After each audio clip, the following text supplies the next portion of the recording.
മഞ്ഞളാടുന്ന ദേവിക്ക് ഞാനൊരു മഞ്ഞപ്പൂങ്കുറി ചാർത്തിയോട്ടെ.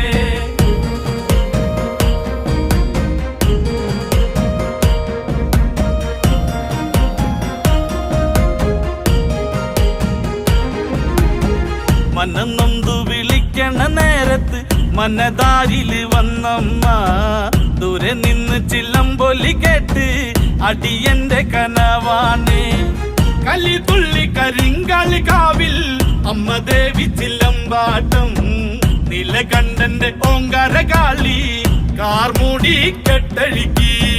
മഞ്ഞളാടുന്ന ദേവിക്ക് ഞാനൊരു മഞ്ഞപ്പൂങ്കുറി ചാർത്തിയോട്ടെ. മഞ്ഞളാടുന്ന ദേവിക്ക് ഞാനൊരു മഞ്ഞപ്പൂ